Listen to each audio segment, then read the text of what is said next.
This episode is brought to you by Nespresso. Gift magical mornings with Nespresso Virtuo Pop. Compact and stylish, Virtuo Pop is made to meet every morning coffee craving. From espresso to coffee, hot or iced, at the click of a button. And celebrate the season with Nespresso's limited edition coffee flavors. Sweet almond and hibiscus, cinnamon and candied tamarind, and festive double espresso. Magic in the making. Shop the holiday gift collection exclusively at Nespresso.com. Welcome back to Fine Tuning with Drew Taylor, your one-stop shop when it comes to animation news and commentary. I'm entertainment writer Jim Hill, and Mr. Taylor, whose writings on the industry you can regularly read over on The Wrap, and whose musings on the Mission Impossible movies you can still listen to on Light the Fuse, the official Mission Impossible podcast. Anyway, Drew and I are recording this week's show on Sunday night, November 23rd. Podcast will go live Tuesday, November 25th, which is in the late afternoon, early evening, those preview night screenings of Zootopia 2 begin, right? Yes, it's Zootopia week, Jim. How do you feel? Do you feel the excitement? Your heart rate is a little bit elevated. You're ready to go back to Zootopia. Tell me how you're feeling. Well, I was down in Orlando this past week, and what was fascinating is you could not escape Zootopia. For example, I needed a charger cord for my phone while I was at the Contemporary. So I went to the Fantasia store and, middle aisle, straight down the store, all Zootopia merchandise. The one that was genuinely bizarre, Drew, is I am leaving Orlando on Saturday morning at 6 o'clock in the morning. And it was one of these things where it's like, I'm not hallucinating. When you put your stuff in the tray and they put it through the metal detector. Oh, I saw that. Yes, that they're like selling that as ad space now. And I saw that there was a Zootopia thing, right? Zootopia 2, yes. And it was just one of these things where it's like, okay, all right, I get it. I'm supposed to pay attention to this. Now, important to stress here that because of your gig over at The Wrap, you've actually gotten to already do some very cool things related to this Byron Howard, Jared Bush movie. I mean, for example, you talked about how you got on the scoring stage. In fact, yes, that's how you learned months ahead of time who the villain was. Correct. Okay, and you did the long lead day and the actual press day as well? Yes, I've done it. I've been there every step of the way, Jim. Okay, including interacting with real animals on 2 separate press events with the same handler at both of them. Yes. Okay, so I have to ask, at this point, you've actually seen the completed film, right? Yeah, I saw it a few weeks ago. I absolutely loved it. I thought it was just so fun and so energetic, and the animation is beautiful, and we will have plenty to talk about afterwards. I know, Jim, you probably already have your Art of book, so you've spoiled it for yourself, but... No. Okay. In fact, it came out last week, and again, I was walking around theme parks. I haven't picked it up yet. In fact... Well, did you see the Zootopia 3D show? Yes, I did. And, okay. It was okay. Okay. If I were 5, it would have been better. It was fine. Okay, so it's gotten pretty stellar reviews across the way. We supposedly over the long Thanksgiving weekend, they're talking box office projections 125 million. Right. I think that's it. That's, their characteristic low end of things. I think it could actually be even higher. And I think that, with Zootopia and Wicked in theaters, there's, plenty for the family to go see over the break. So I think it's going to be a good weekend. As we've discussed time and time again, October was pretty rough. So I'm just happy that, we're picking back up here at the end of the year. This is true. And we will discuss Wicked for Good's box office in a moment. But first, we need to acknowledge our sponsor, which is unlockmagic.com, where you can get real discounts on Walt Disney World and Universal tickets, sometimes upwards of 12%. Oh, and just so you know, Unlock Magic is run by the exact same team, the DVC rental store and the DVC resale market. So just Pick your dates, grab your tickets, and go. Unlocked Magic makes it easy to rack up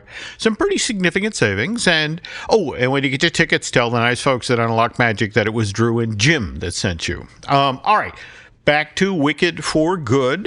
We have numbers now. What is it? Wicked for Good did 150 million domestic, another 76 million overseas. So total worldwide box office of 226 million, which is stronger than the original. Wicked came out pretty much the same window of time last year. That did 112 in North America, 52 overseas, worldwide box office of 164 million. So it's done what, like 1 1/3? We're talking for good. 1 1/3 of the business that the original Wicked did. Am I correct? Yeah, Jim. I think that you also just meant money. I don't know. Whenever you escape into the world, Jim, you'll see how everything is Wicked coded, including Dunkin' Donuts donut holes. I saw today had they Wicked are. sprinkles. Yeah. In fact, I was running down my brothers and sisters are my mom's house. We're getting it ready for my niece and her boyfriend to move into, and they told me on the way down I had to get the donuts because people moving heavy furniture out of the house and you have to ply them with coffee and sugar. The interesting thing is went into the Dunkin' Donuts one town over, and I wasn't necessarily interested in the donuts, but it was a lovely tin that the Munchkins were going to go. That's nice. That's nice. Yeah. But anyway, back to Wicked. Original Wicked did 756 million worldwide, 7th highest grossing of all for all of last year. Billion? Do you think? Maybe. Well, again, we'll see how this weekend plays out. But it's got a long way to go. They're counting on Oscar nominations in a few weeks and all that. So, yeah. What interests me is that the reviews aren't quite as enthusiastic for the second installment. But I think part of that is, people are using this as sort of an excuse to bitch about the idea that, they took the Broadway show, they broke it into 2 films. And to be honest, the second act's songs aren't quite as good as the first act songs. Right. And not to be too spoilery, but the story ends. All right, we're not going to talk about how the story ends. But even so, lots of records have been broken. What is it? Biggest global and domestic opening for a movie based on a Broadway show. Biggest opening ever for a musical by Stephen Schwartz. And Schwartz, actually, again, I know this is an animation podcast, so we should mention that he has written the score. Well, actually, he wrote the lyrics for Pocahontas, and he wrote the lyrics for Hunchback of Notre Dame, and then he wrote all of the music and lyrics for Prince of Egypt, and then Enchanted, he's back to doing just the lyrics again, right? Yes. Okay. I thought Tim Rice was involved in Prince of Egypt. We'll have to see. Speaking of Prince of Egypt, there is actually... There's a stage version of that now, and there's a professionally shot video of this show. So if you want to hear even more people singing Stephen Schwartz songs, that's available on Prime Video, Fandango at home, or Apple TV on your Roku. And he also has a brand new show on Broadway, opened this month, November 9th. It's at the St. James Theater, and it stars Christine Chenoweth, the original Galinda from the original Broadway production of Wicked. So anyway, back to the top 10. To be honest, at the box office this weekend, there were no animated films in the top 10. Chainsaw Man, the movie, Res Arc, was in 13th place, sold $600,000 worth of tickets over this past weekend. It's its 5th weekend in theaters, 42.5 million in North America. On the other hand, we're getting some new trailers. So did you get to see? Yes. All right. Let's start with the trailer for David. We talked about this last week. This is the new animated musical from Angel Studios coming out in theaters on December 19th. Did you get to see the trailer? I didn't see the trailer, but I have heard a lot about it. I mean, they're really banking on this being a big hit with church groups and families. Mm-hmm. It's coming out pretty late. It's like December 19th, I want to say. So it's kind of caught in that Avatar time frame. You're not wrong. You're not wrong. But it's a very strong trailer. I mean, they're pitching it as the legend you know, the story you don't. I gotta say, I was impressed by the trailer. They did a nice job of sort of, laying the seed corn down. So it's like, all right, you want to see how this plays out? You got to buy a ticket. And remember, on last week's show, we mentioned that Angel Studios is so confident in how this is going to do that they've already got making plans for the sing-along version. I want to say that. Arrives in theaters in 2 weeks after it debuts. But then there was the trailer for Hoppers, which, by the way, arrives in theaters March 6, 2026, and that is the exact same release date for Onward, which arrived in theaters in 2020. And by the way, I would be remiss if I did not mention that my co-host, Drew Taylor, has written The Art of Pixar's Onward, which is still available on Amazon at $31.93. Perfect gift for Christmas, for Hanukkah, for Kwanzaa. Absolutely. Whatever. Wonderful book. By the way, Onward was the very last thing I saw in a theater before the pandemic happened and the world shut down. But I was gonna say, let's hope that Hoppers is not heralding a new pandemic. COVID 2026. All right. Anyway, so what did you think of the Hoppers trailer? I thought it was amazing. I'm so team Hoppers, Jim. It's ridiculous. Mm-hmm. I just thought it was so funny, and then to see the voice cast that they announced alongside the trailer and how Meryl Streep is the voice of the butterfly in the trailer is just so funny. I loved it. What did you think? No. That just looked great. I mean, it's just, it has such a wonderful left-handed quality. Squish. Do we really have to squish? She found the button. I mean, it already looks funny as hell.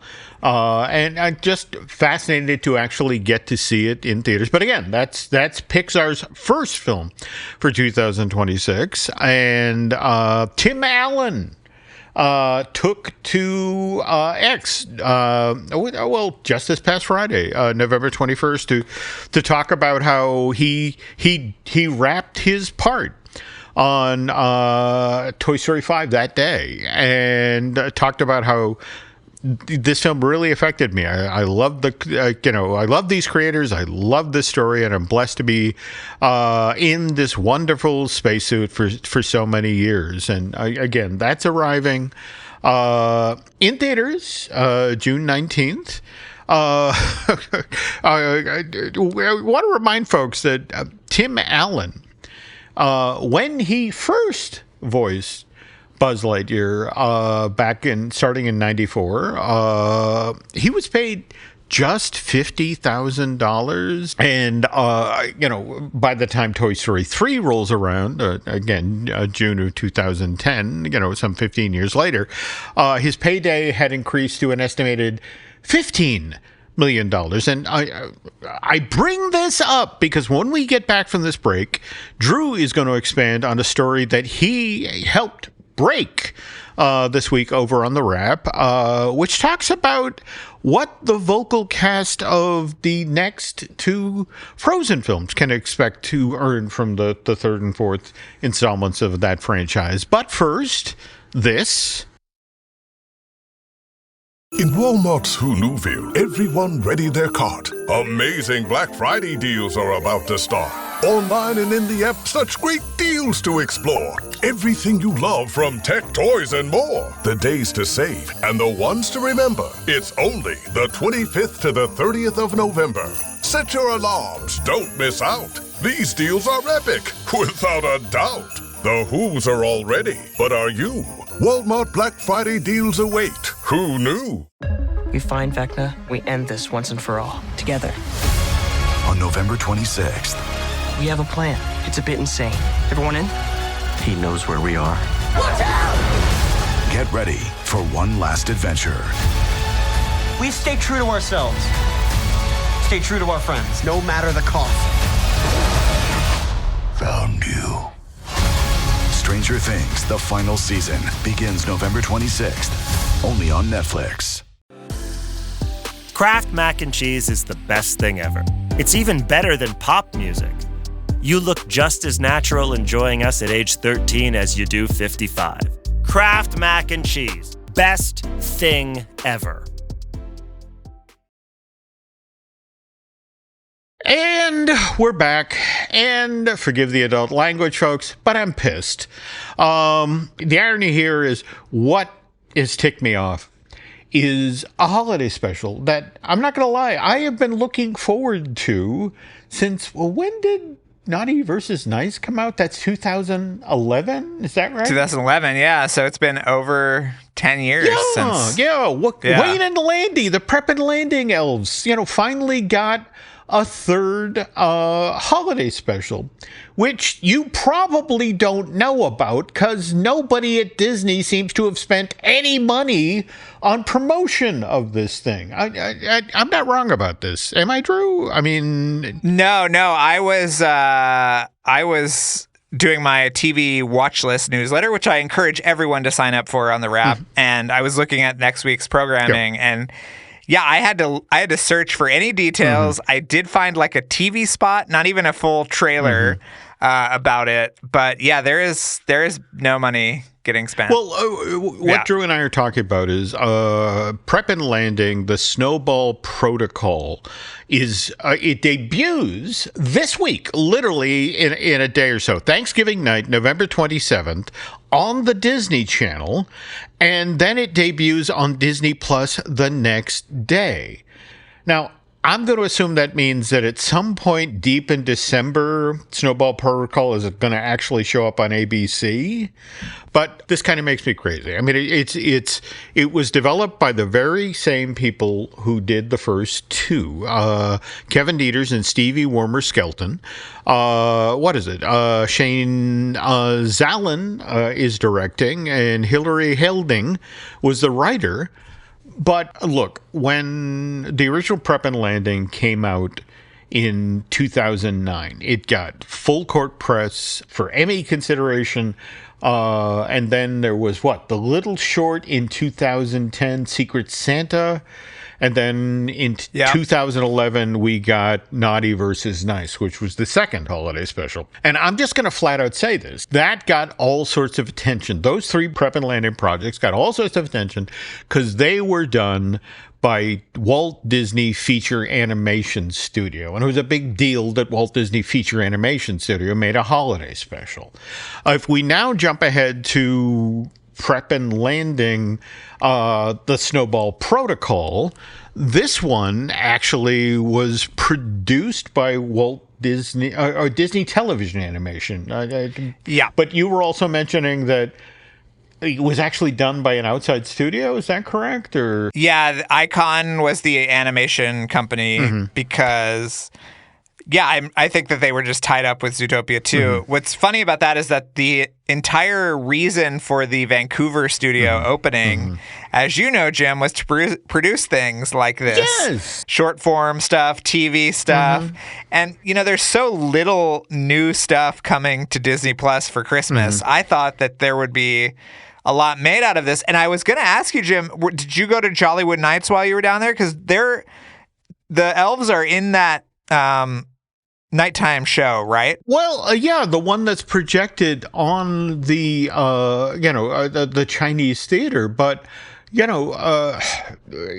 there's been no mention of anything at all about whether Snowball Protocol is folded into the show. And by the way, again, the only reason I know that this is coming at all is because on social media, somebody at Disney Television Animation put up a picture of, I guess, every year the crew gets a plush toy as a gift for the holiday. And the plush gift this year was Nog the Seal, who plays a big part in Snowball Protocol. And it's just sort of like, again, this is the third Prep and Landing special. And people love Wayne and Landy. I don't understand why Disney has done such a piss poor job of promoting this thing. And again, I apologize for the adult language. But oh my god! All right. Anyway, now switching now to the wonderful story. Actually, two wonderful stories that Drew did for the wrap this week. So let's start with the first story, where it discusses what Idina Menzel, Kristen Bell, Josh Gad, and Jonathan Graff. Well, we actually don't know about Jonathan Groff. He could be getting this. We don't know, but we know for sure that Idina Menzel, Kristen Bell, and Josh Gad are all getting this. But tell the people, Jim, how much money they're pulling down for Frozen 3 and 4. Well, no, I wanted you to clarify this because every so often I have reading comprehension issues. So this is legit. Do I have this correct? It's $60 million for both films, but that's also upfront payments and promises of back-end compensation. Is that, Yes, it's actually more than 60, but we were not at liberty to post the actual deal points. But yeah, over 60. It'll be more for Frozen 4 than Frozen 3. But yeah, and as far as we have heard, it's only to voice the characters. It is not like, for stuff for the parks or the cruise ships or, Disney Plus or whatever. This is just to show up and to speak and to sing these characters that we have known and loved since 2013. Yeah, it's really, it's quite an interesting development. And I don't know if it's that much more than what Tim Allen and Tom Hanks are probably pulling down for Toy Story 5, but it's significant nonetheless. No. And it's interesting you say that because that again, out ahead of today's show, we have a $15 million payday for Tim Allen for Toy Story 3, but I did come across some references to the effect of, Tom Hanks was paid $20 million for his efforts in Toy Story 4. So I think the point you made in one of your articles for the wrap this week is that, this isn't nearly as outrageous as one might think it is. That if anything, I think the phrase you used is this is a natural progression as to the way things are going, correct? Or yeah, absolutely. And then,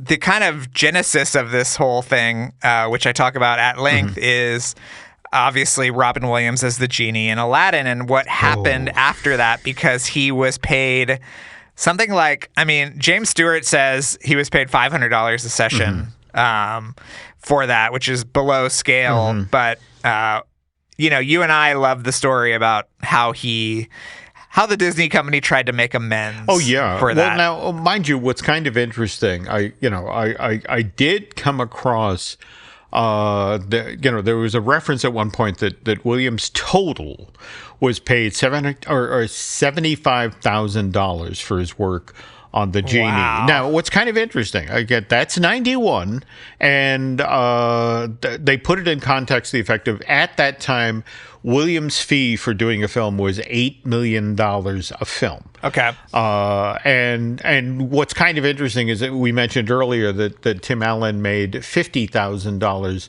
for voicing Buzz Lightyear in the original Toy Story. But and for me, I actually looked. It's like, okay, so Home Improvement started in 91. It's in its third season when they approach him. And it's a smash hit on ABC, and yet they did the same thing that they did to Williams. Well, you're not in front of the camera, and you only have to stand in front of a microphone, and so it's we're not going to pay you, right? So, but it was interesting to me. Third season of a hit show, and he still paid less than Robin Williams was paid to do the Genie in Aladdin. But anyway, to get back to the story that Drew is referencing here, yes, that it's now the movie comes out in November of 1992.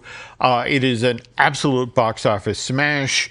It goes on to make $217 million domestic. It does $286 million overseas.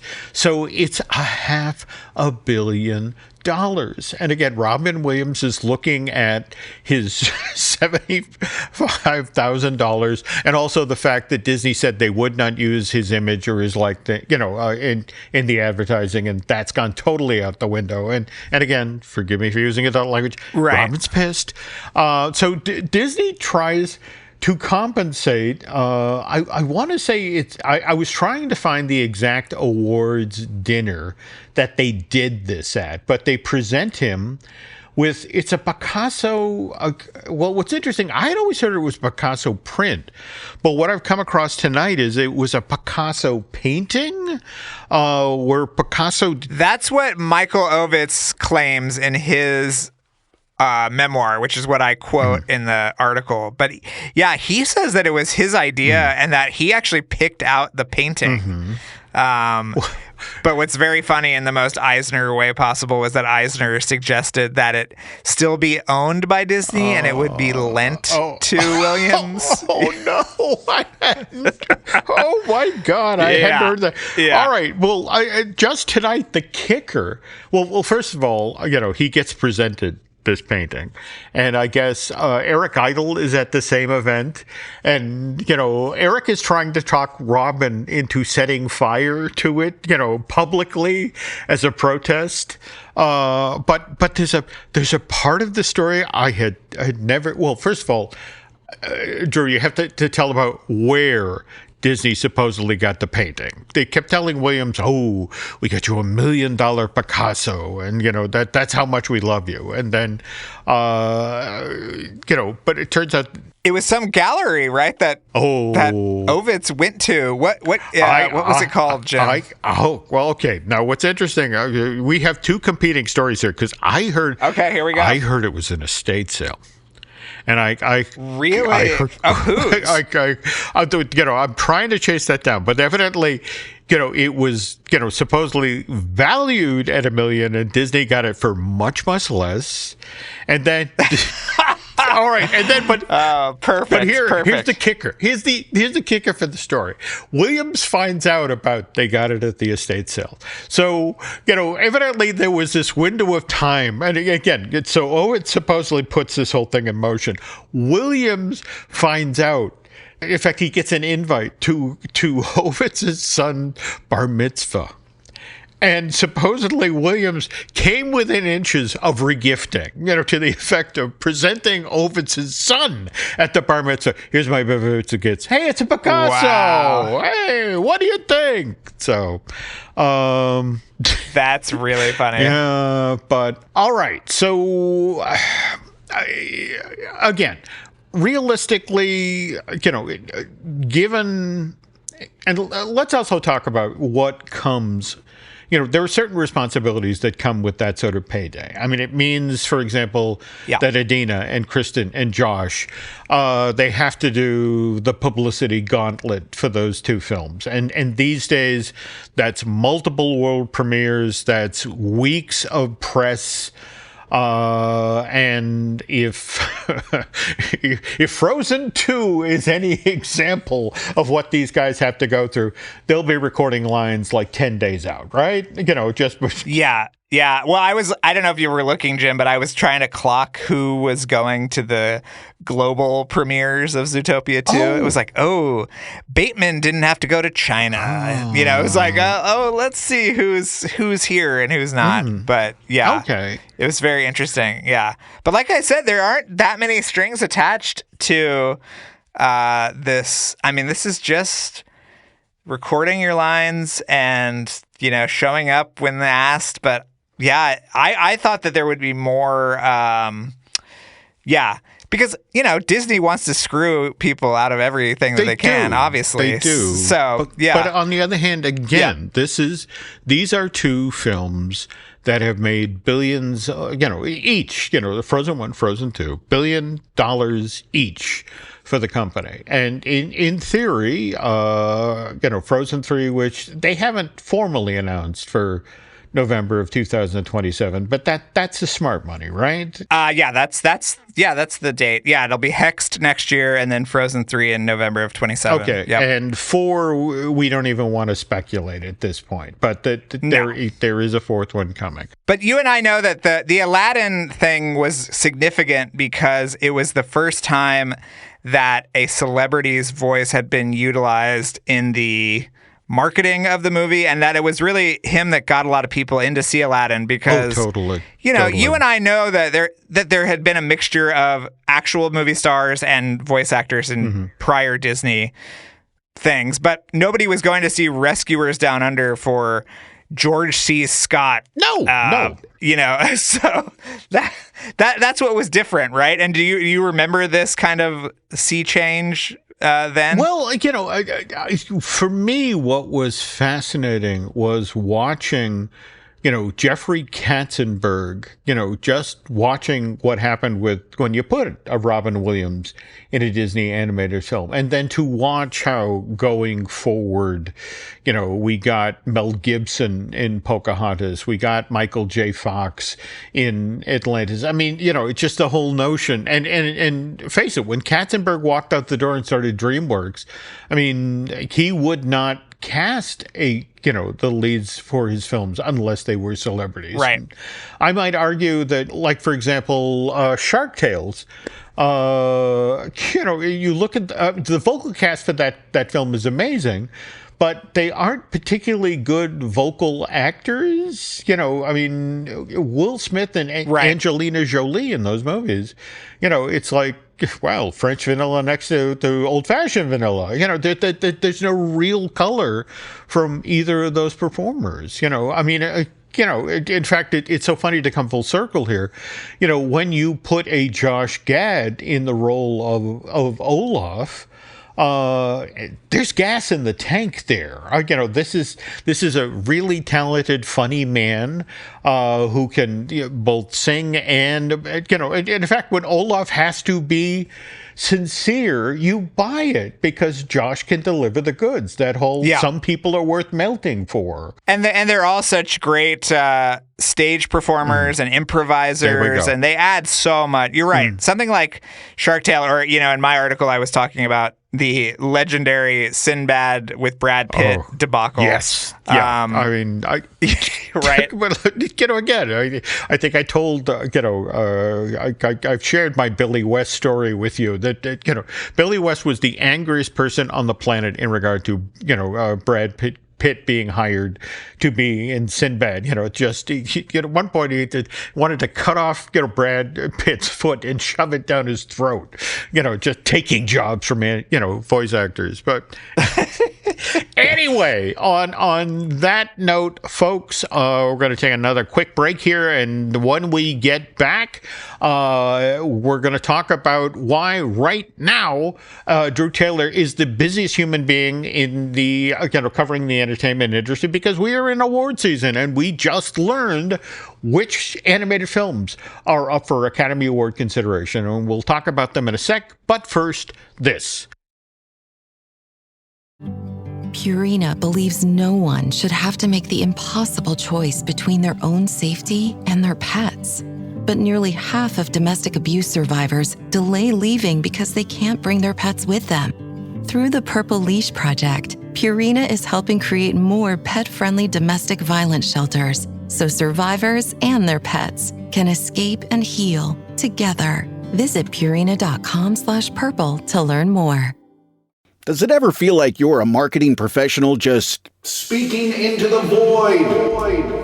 But with LinkedIn ads, you can know you're reaching the right decision makers, a network of 130 million of them, in fact. You can even target buyers by job title, industry, company, seniority, skills, and did I say job title? See how you can avoid the void and reach the right buyers with LinkedIn ads. Spend $250 on your first campaign and get a free $250 credit for the next one. Get started at linkedin.com/campaign. Terms and conditions apply.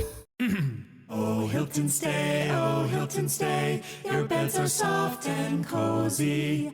No lumpy couch, no stiff futon, no shower line at crack of dawn. Oh, Hilton stay. When you want holiday comfort you can count on, it matters where you stay. Enjoy comfortable rooms and friendly service when you stay with Hilton instead. Save up to 25% this season when you book with Hilton. Hilton for the stay. Terms apply.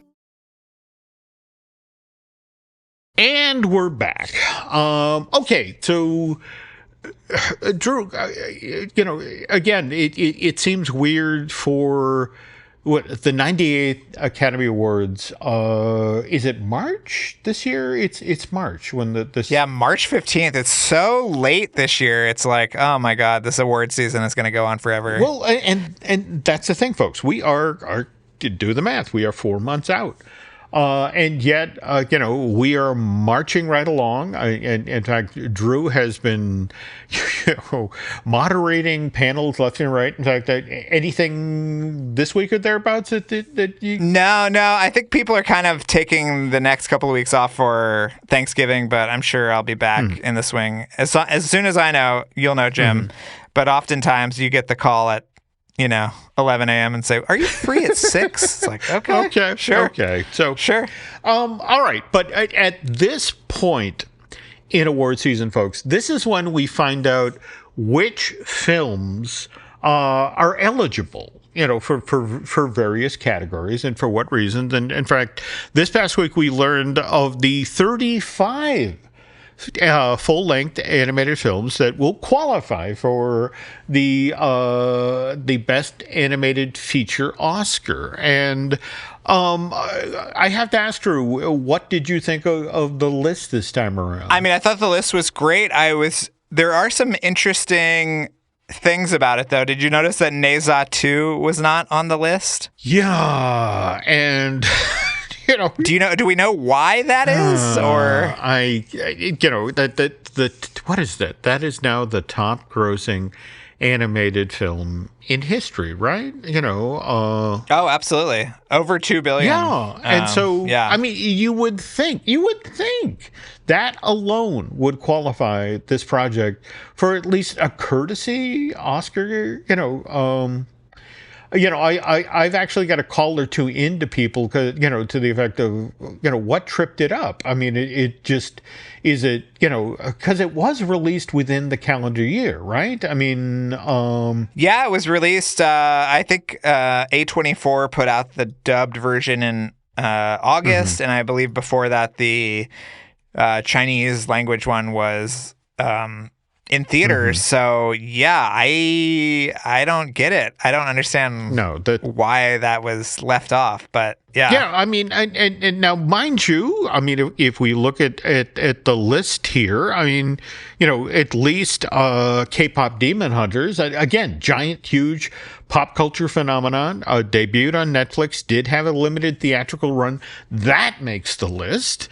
It got disqualified from the BAFTAs last week, so there was a question of what was going on there. But yeah, thank God it's there. And it's also worth noting that a number of films, animated films that debuted on Netflix are included for consideration. I mean, we have, of course, In Your Dreams just this past week, the charming Alex Wu film. On the other hand, was kind of happy for Gennady. Fixed is in there, and hopefully this makes the folks at Sony Pictures Animation happy.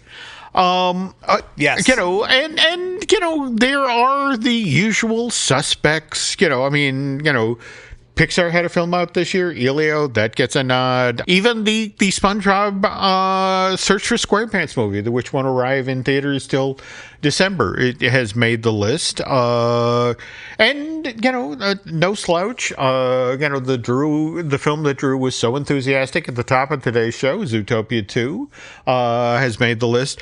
But for me, Drew, what always fascinates me about these sorts of things is, if you look at this list, there are 3 DreamWorks animation titles. We've got Dogman, Gabby's Dollhouse, and what is it? The Bad Guys 2. Bad Guys. Yeah.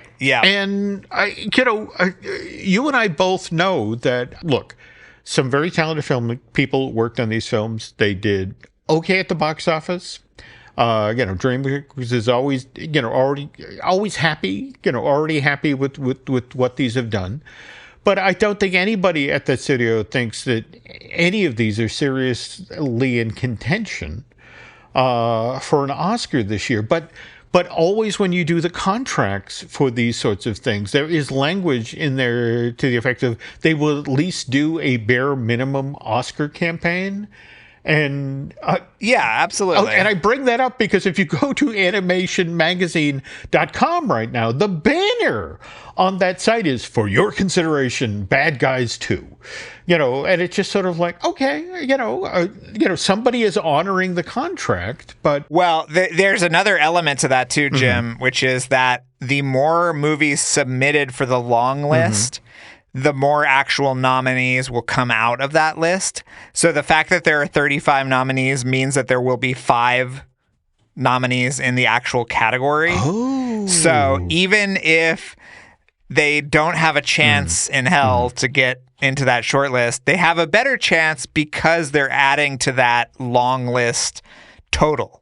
So if Bad Guys and Gabby's, and Dogman weren't on there, there would be a less of a chance for these movies to get into the top 5. So there is also that gamesmanship of the more nominated, the more will be nominated for the actual category. So, yeah. Okay. But let's face it, the winner just this past year for the Animated Academy Award, and I want to say Flow, yes. This time last year, when we were looking at pretty much, the same sort of list was announced, and Flow was starting to pick up awards here and there, and and the story was, look at this amazing film with no dialogue that was done at this budget point, and everyone was like, that's charming. It doesn't have a chance in hell, and right. That comes out on top. Is there anything on this list today that you look at that it's like, this one could surprise you? Or I think there's a lot of heat being built around Arco, which I really liked a lot. And then, there's a couple other independent foreign ones that could break through. I really love Chow. That's one of my favorite animated movies this year. It's absolutely brilliant. Okay. Yeah, it's just great. It's set in a kind of futuristic society where humans and mer people coexist, and almost the whole movie is a flashback, Jim, to the first union of human and mermaid, and it is so wonderful. I absolutely adored it. So there's that, and then there's things like A Magnificent Life, which is the first Sylvain Comet animated movie since The Illusionist, which is just he's a kind of a legend. Little Amelie, or the character of Rain, is super charming and lovely, and kind of took Annecy by storm. And then there's you're talking about Netflix. There's also Lost in Starlight, which is the first South Korean feature-length animated movie, and it's great. And then Scarlet by Mamoru Hosoda, who's a legend in the industry, and Belle was his last film was obviously nominated for the Best Animated Feature Oscar. So there's a lot in play. I think this category, Jim, is really still very wide open, and it'll be interesting to see how the community votes for the 5, and then how the larger voting body votes for the winner. So yeah, And very interesting. This is why I do this podcast with Drew Taylor, because I was just going to put my money on Zootopia 2 and be done with it. And now suddenly, Well, animated sequels, Jim, have a tough run at the top prize because we've seen things like the second Spider-Verse movie, Incredibles 2, but the only sequels that have really gone the distance in the category are the Toy Story sequels. So what I'm saying is start putting your early money on Toy Story 5 for next year's Oscars. Okay. Well, on that note, folks, I think, we should bring this week's edition of Fine Tuning to close, largely because we don't want to encourage people to be betting on animated films. Right. We don't have a DraftKings category. There we go. Yes. That's another sponsor we should consider. Okay. Anyway, as we close up here, want to remind you that if you enjoyed Mr. Taylor's insights just now about how the Oscar nominating process and how they game the system, so to speak, if you enjoy that behind the scenes Hollywood type stuff, you absolutely have to listen to Light the Fuse. That's the official Mission Impossible podcast that Drew did with Charles Hood. There are nearly 300 of these podcasts, and Drew and Charles talk with all sorts of Hollywood veterans, and you don't just get stories about the Mission Impossible movies, you get stories about all the other films they worked on, and it's a fascinating show, folks. Go listen to it. Now, mind you, we also have some other podcasts we do here at Jim Hill Media. We have Disney Dish that I do with Len Testa. We have the Epic Universal podcast that I do with Eric Hersey. We also have I Want That Too. That's our Disney merch podcast, which I do with Eric's lovely bride. Also, we have the Manufacturing the Magic. That's our themed entertainment history podcast. We actually host that show here. That's produced by Noah and Shelley Valladolid. There's also The Case 4 with Chris Cox. That's our crazy judicial show. There's also Disney Unpacked that Len and I do over on Patreon with veteran Imagineer Jim Schul.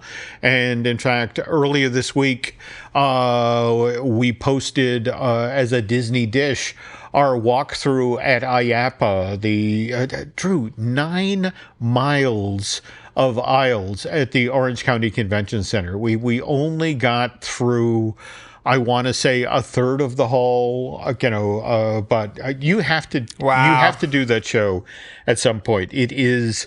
Okay, well, next year we'll do it. Oh, no.